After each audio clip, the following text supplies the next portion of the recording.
প্রিয়া প্রিয়া please এই শোনো তো। আমার কথাটা শোনো। আমি জানি এখন পরিস্থিতি খারাপ, কিন্তু আমি সব ঠিক করে ফেলবো।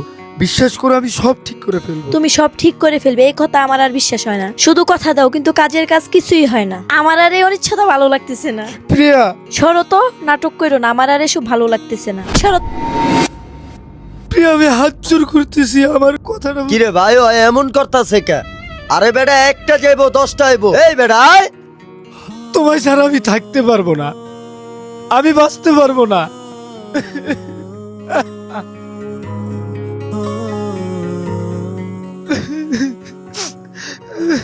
আরে কি হয়েছে তোর? লাইফে এসব চলতে থাকে, চল একটু রিল্যাক্স কর। টান দে টান দে, এখন একটু টান দিতে পারলে সুস্থ মনে হইব তোর।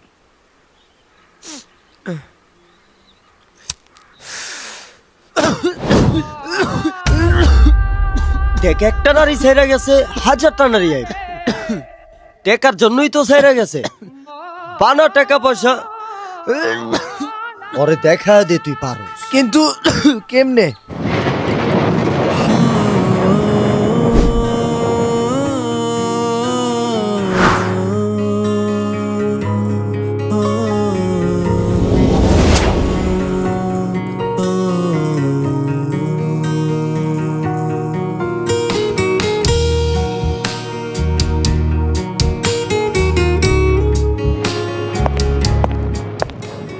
কিরে এখনো সেই মেয়ের চিন্তায়? লাভ নাই, টাকা না থাকলে কেউ থাকে না। চল ওঠ, নতুন করে নিজেরে তৈরি করতে দিব। ওঠ ওঠ। মাথা ঠান্ডা কর, জীবনে লস আসতেই পারে, যা আছে সব লাগা। কপাল ফিরলে ফিরতেও পারে। এলো কাট।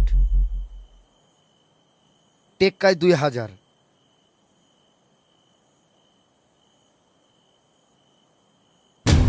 আরে কপাল তো দেখি তোর সাথে। চল এবার ডাবল খেল, হারানো টাকা তুলবি না। ল, পাশে 20,000।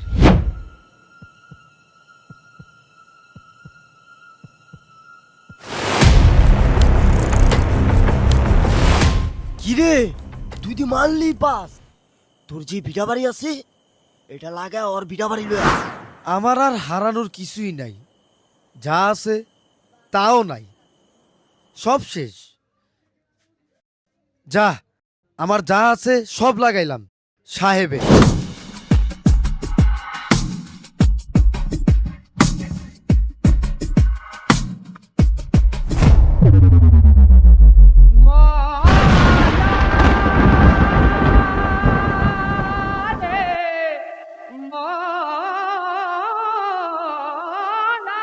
দুঃখিত মামা, কপাল তোর সাথে নাই রে।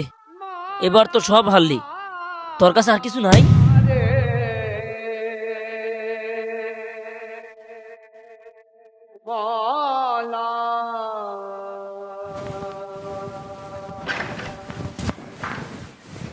এদিকে আয়। কই ছিলি সারা রাত? ফোনটা কেন ধরস নাই? জবাব দে।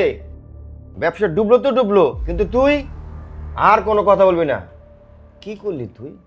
জুয়া? এই থেকে শিখেছি তোরে? এই সামান্য ওটা থেকে আমার শেষ বলছিল রে। তোর থেকে আমরা আর কিছু চাই না, তুই তোর মতো থাক। আর হ্যাঁ, তোরা আমার দিনে ভাবতে হবে না, তুই তোর রাস্তা মাপ।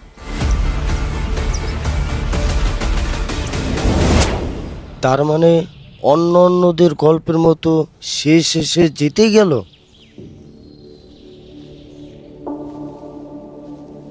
হেরে গেলেও পারতো, কিন্তু শালা সুইসাইড করে মরে যায়। তো তবে সে মরলেও মরা, না মরলেও, ওরা কারণ এর দেওয়া সমাজের কোনো ফায়দা নাই। বেঁচে থাকলেও পরিবারের জন্য ঝামেলা। ছে,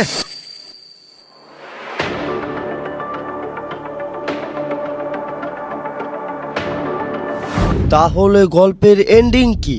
এন্ডিং? এমন পোলাপানের এন্ডিং হয় না।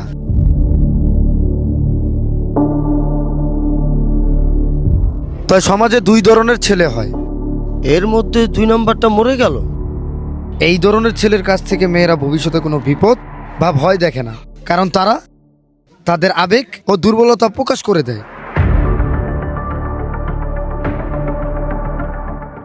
চলো 1 নম্বরে থাকা ছেলেকে দেখি। আমি তোমার সাথে থাকতে চাই না। আমার কথাটা বোঝার চেষ্টা করো। আমার আর ভালো লাগছে না। আমি থাকতে চাই না। আমি ব্রেকআপ চাই। ঠিক আছে, তোমার যা খুশি তাই করো। তুমি তোমার বাবারটা খাও, আমারটা না। আর অবশ্যই তোমার ব্যক্তিগত সিদ্ধান্ত নেওয়ার রাইট আছে। ওকে, ব্রেকআপ। দেখুন, যা হবার তা হয়ে গিয়েছে। টাকাই তো গেছে, কপাল তো না। আপনি হতাশ হবেন না, আমরা আবার ঘুরে দাঁড়াবো। কিরে, শুনলাম তোর বাবা লসে আছে। এখন একটু লসে আছি। আরে লসের কি আছে? দেখ আমারে দেখ, আমি বিমান উড়াই, বিমান। 1 ফ্লাইট দিলেই 10 গুণ 15 গুণ। কি হ ভাই, জুয়া খেলে। আমিও খেলা শুরু করছি। ওই যে বাড়িটা আর ওই যে গাড়িটা আমি কিনছি। না না, যা আছে তাই হইব। হালাল ভাবে করমু, আবার চেষ্টা করমু। ঝড় আসবেই, তাই বলে জোয়ারের সাথে যুদ্ধ করব না। এই ধরনের ছেলের কাছ থেকে মেয়েরা ভবিষ্যতে ভয় পায় এবং তাদের সাবধানে থাকা উচিত।